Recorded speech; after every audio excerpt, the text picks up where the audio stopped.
ఈ భూమి మీద ఉన్నటువంటి సమస్త జీవరాశులు, మనుషులు అన్నీ కూడా క్షేమంగా ఉన్నాయి, ఆహారం దొరుకుతుంది, ఆరోగ్యం ఉంది, అన్నీ కూడా శ్రేష్టంగా ఉన్నాయి. అలాగే మానవ జీవితంలో కూడా మనం చూసినప్పుడు మానవుడి యొక్క పుట్టుక 9 నెలలు తల్లి గర్భంలో ఉండడం కానివ్వండి, బయటికి రావటం కానివ్వండి, 1 నెల ఆలస్యమైతే అతను బయటికి రావడం చాలా కష్టం. ప్రతిదానికి ఒక క్రమం ఉంది. అలాగే ప్రభు అయినటువంటి యేసుక్రీస్తు వారు ఈ భూమి మీదకి రావడానికి కూడా ఆయన ఒక క్రమాన్ని పెట్టాడు.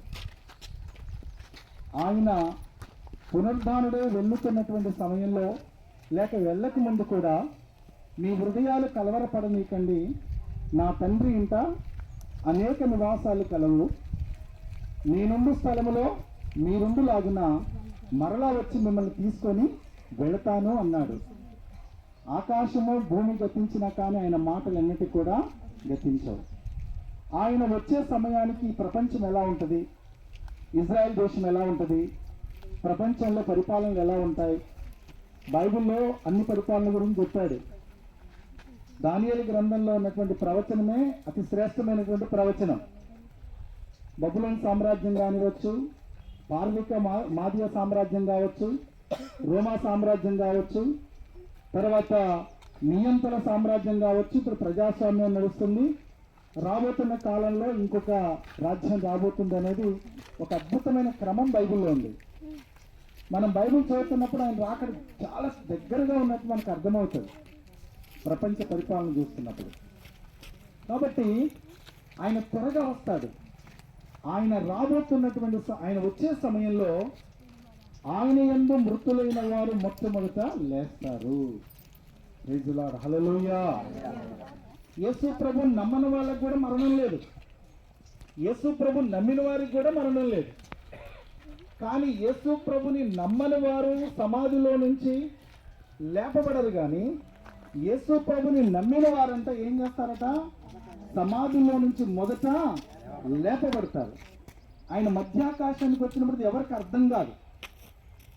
ఆయన యొక్క రాకడ 2 ఘట్టాలుగా జరుగుతుంది. ఆయన మధ్యాకాశానికి వచ్చినప్పుడు ఈ సమాధి దగ్గర నుంచి మనం ఇంటికి వెళ్ళేలోపు రావచ్చు ఆయన. అందుకే మీరు సిద్ధపడి ఉండండి అని చెప్పాడు యేసు వారు.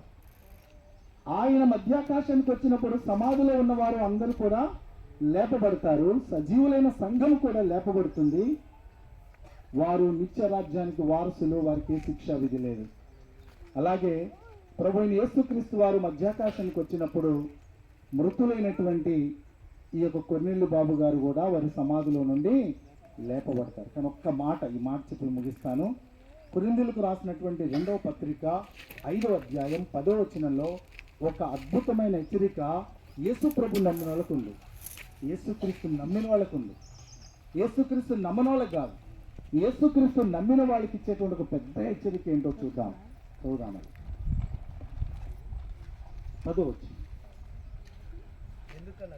ఎందుకనగా తాను జరిగించిన క్రియల చొప్పున అవి మంచి అయినను సరే, చెడ్డవైనను సరే, దేహముతో జరిగించిన వాటి ఫలమును ప్రతి వాడును పొందునట్లు మనమందరమును క్రీస్తు న్యాయపీఠం ఎదుట ప్రత్యక్షము కావలియను. ఇది అన్యులకు కాదు, ప్రభుని అంగీకరించిన వారికి కాదు, ప్రభుని నమ్ముకున్నటువంటి వారికి ఇచ్చేటువంటి ఒక హెచ్చరిక.